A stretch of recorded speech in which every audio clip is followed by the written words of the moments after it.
Bueno, muy buenos días compañeros y tutor John Jairo. A continuación presento los aspectos más representativos de la RAE que yo escogí sobre el texto de Santiago Castro Gómez, titulado Crítica de la razón latinoamericana. Entonces, el objetivo principal de la obra es analizar los alcances, métodos y efectos que tendrá la posmodernidad en Latinoamérica. Para ello, el autor analiza tanto filósofos europeos como filósofos latinoamericanos. Este punto es bien importante.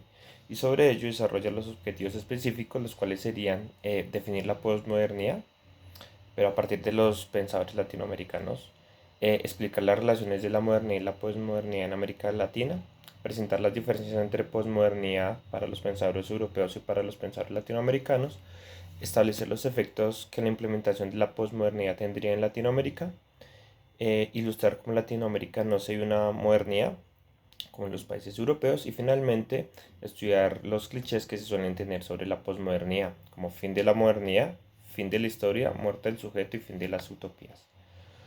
Bueno, sobre cada uno de estos objetivos específicos, yo considero que el autor los presenta de manera muy breve y muy precisa. Es un escritor que es muy sintético, es muy preciso con lo que dice. Me pareció muy destacable el texto que, por ejemplo, utilice citas del alemán Hincklamer, que es un economista. Eh, es bueno que no solamente como que se enfrascó en la filosofía, sino que tomó todos los autores.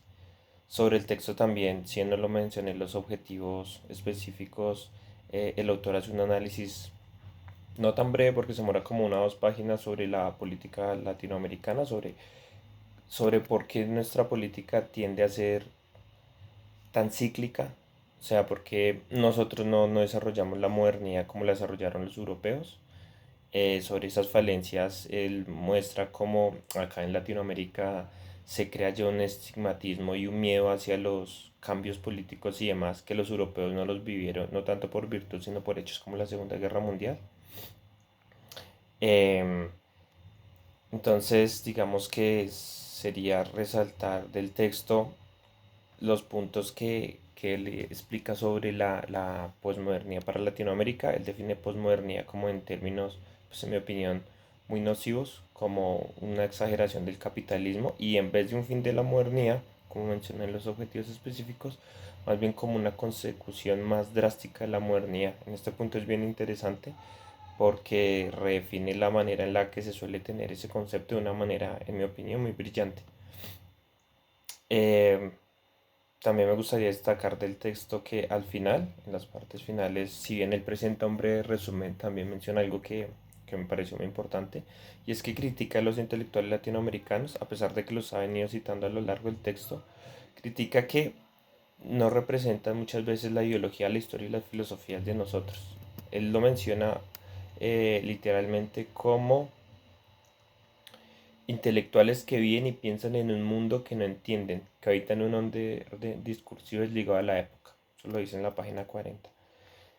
Entonces, me parece que es importante que él destaque eso, no tanto por una crítica, porque pues solamente ha hablado de filósofos latinoamericanos, sino simplemente como tenerlo uno presente que Latinoamérica tiene unas particularidades que Europa no tiene y que por ende es importante saber, reconocer y entender los graves prejuicios que, por ejemplo, tendrá la posmodernidad en Latinoamérica, dado que nuestra historia es muy diferente de la europea. Si bien ya menciona que la posmodernidad en general es nociva para la humanidad, pues en el caso de Latinoamérica sería muchísimo peor. Entonces creo que esos son los conceptos más importantes del texto. Les deseo a todos muy buen domingo.